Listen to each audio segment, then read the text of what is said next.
question for you, Ms. Witt. Several years ago, you and the council passed some stricter regulations to hold local landlords more accountable for the condition of their properties. This was opposed by some landlords and was even challenged in court. After the regulations were passed, you said you'd like to continue working to hold landlords as well as tenants more accountable. Since then, though, there has not been one new law put on the books to do that. What's the holdup?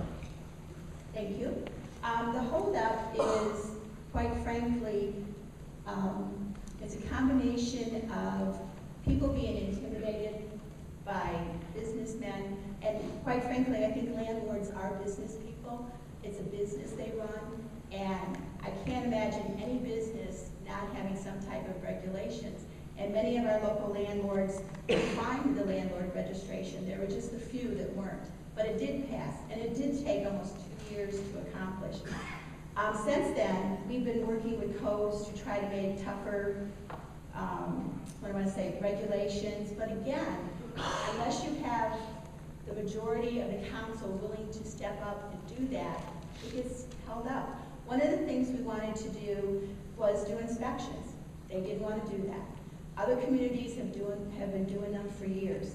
One of the things that I've suggested to my city attorney that we're going to be looking into is separating out issues with landlords and tenants in their own court. It would be a housing court, which again, many communities have had for years. We're kind of behind the time.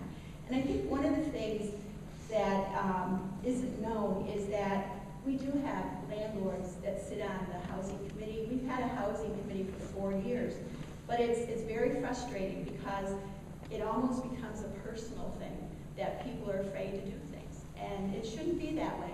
Because what happens, all it takes is one deteriorating property or one property that you have people, that are doing drugs or what have you, that hurts the neighborhood. Over the past 4 years, we've been visiting neighborhoods. We've been doing neighborhood walks. And that's what we hear from people. That was a beautiful home until the county sold it at auction for $1,000, and an absentee landlord fixed it up and cut it into 4 apartments, and now it's destroying our neighborhood. That's what we have to get to the root of, and we need stronger laws, and we need our own housing court to do it. Thank you.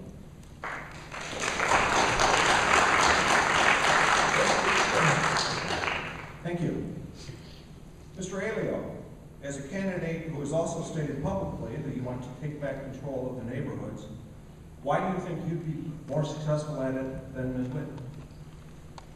Well, one thing, we have to become more proactive, and we have to get everybody on board. Like I said in my opening statement, we need the judicial branch to be on board with this.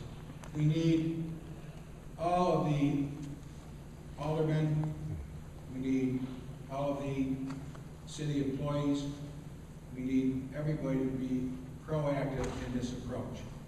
Our code enforcement office, they're mainly reactive, okay? And we need them to become proactive. And in doing that, we need to give them the tools to work with to become proactive. Let me give you an example. You live in a neighborhood, okay? And you have a neighbor who has some code issues. So why should you, as that neighbor, have to turn in your neighbor and then live in that neighborhood and have nothing but problems with that neighbor from this point out? So why can't code enforcement be proactive, go out, inspect those places, and they're the ones that will put the charges or give the warnings or give the issues to these people? Getting the landlords, I think I'd be able to get the landlords together and come up with solutions, okay? It's a matter of not telling what you're going to do, but getting people to cooperate and work together. As I said before, with the law we've enacted at county level on secondhand shops, we were telling them what we're going to do instead of bringing them on and getting them to buy into it and letting us know how things work there and what we could do. That was a major mistake I made, not getting them involved. And as what I would do is bring everybody in and come up with the ideas, what laws are gonna work, what laws are not gonna work, and let's get laws in effect that will work, instead of having just laws on the books that aren't being enforced or are not working. Thank you.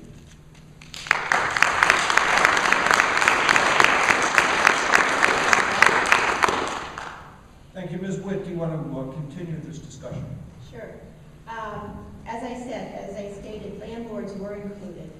There were just a couple that had issues, and they were, worried about themselves, not the community.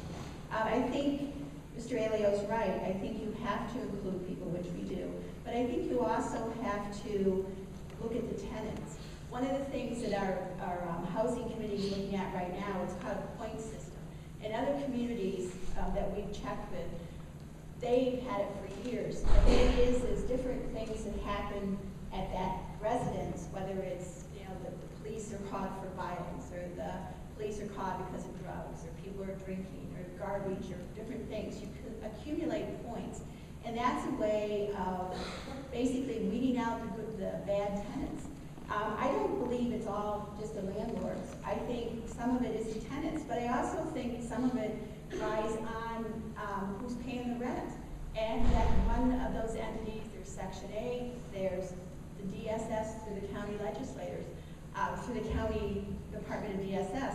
I visited with a couple folks, including an alderman and a resident and our codes officials. And we went to see the county DSS director. And basically when we asked, why aren't you doing inspections? These people are put into places that they shouldn't be in. And there's no inspections. They don't know if they're in one room, if they have running water, if they have a toilet or anything. That's one of the shortfalls of our county. The other shortfall is the New York State housing standards. The minimum are atrocious. And again, it's something that New York State has to fix. One of the things with codes, it's amazing how much time we give people to fix things. That has to be overhauled. But unfortunately, codes is based, you can't exceed basically what the state tells you. So our hands are tied. I do agree with Mr. Alio that it should be more proactive instead of reactive. And that's something that I'd like to change. Thank you. Mr. Alio, any last thoughts on this matter? Yes. The county has been taking a hit on this, and, we've got to stop blaming others. We've got to take a look at this, and the problem is ours. It's the city of Olean's problem. We have to go at it full steam ahead, and we have to solve that problem ourselves. We don't need anybody else to solve this problem. This can be done here in Olean. We have great minds here in Olean. We have people who can work this out, and let's get it done. Okay? The county does not have a lot of control. The county establishes preferred list. It's up to the individual to go out and find a landlord. Okay? The county does not find a landlord for these individuals. This is all done by state regulations and DSS rules governed by the state. We have to live within the state rules. Okay? Let's stop blaming others. Let's take this on ourselves. Let's solve it. Thank you.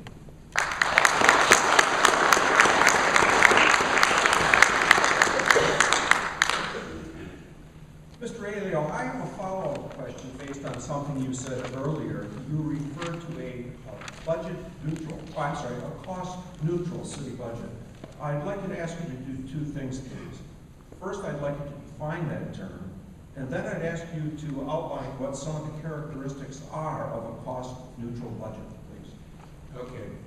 I may have misspoke. I may have misspoke on the cost-neutral and the terminology. What I meant by that was that coming in at zero budget increase.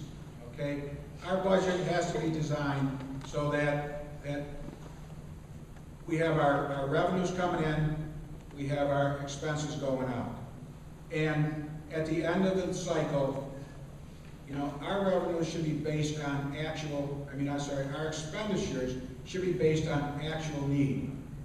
Okay? Instead of, at the end of the year, having, $1 million left over $2 million left over, $800,000 left over. Let's try to budget better so that the true expenditures are there, okay? And then you always have the unknowns. You can pretty much guesstimate on your sales tax. And those are, I mean, if you project out 5 years your trends, you could probably come up with a good guesstimate on what your revenues are going to be, and also if you can extend out what your expenses are going to be.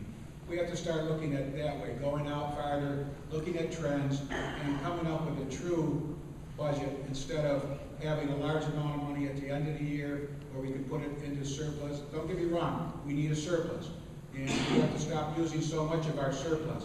That's our rainy day fund. Like the mayor said, if we get hit with a disaster or something, we're going to need that money to. We got hit with a disaster in Olean, the flood a few years ago. And if the county had not had a healthy fund balance, to the tune of, we spent over $10 million in Olean on that flood. And we were slow getting back to reimbursements, and we're still, to date, we're still about $4 million short of getting reimbursements back from FEMA. So we have to budget better, budget smarter, and that's what I meant by all that. Thank you. Thank you.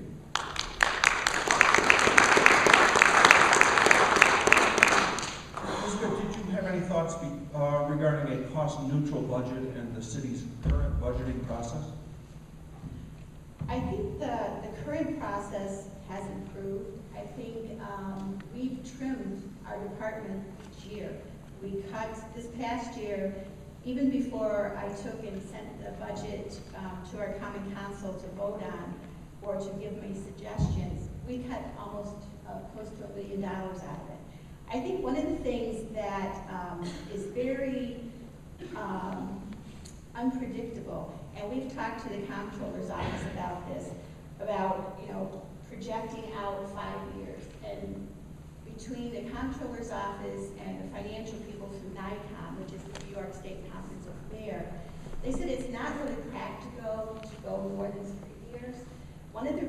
A couple reasons. One, you can't control the future, but two, you have no idea what's going to happen with healthcare costs. They go up, they go down, they stay the same. This year we're looking to see an increase. Our pensions, again, they're very unpredictable. There's so many things that you really can't control.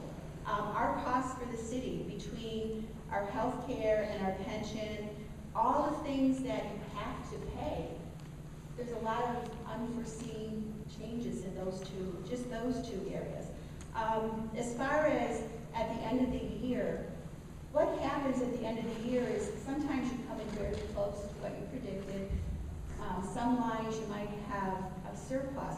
And what happens towards the end of the year is when our department heads either fall short or there's something that they'd like to do, and instead of pushing it off for a year, they will encumber those funds and get it done then. And I think that makes a lot of sense. The money never goes to waste. And if you do have money left after you've gone through the departments and they've encumbered funds, then it goes back into our surplus. And I think the way we're using the surplus is very, to me, wise, because it's keeping us from borrowing money. For one thing, that you pay interest on, that you also pay for somebody to go out and find those bond writers. So I think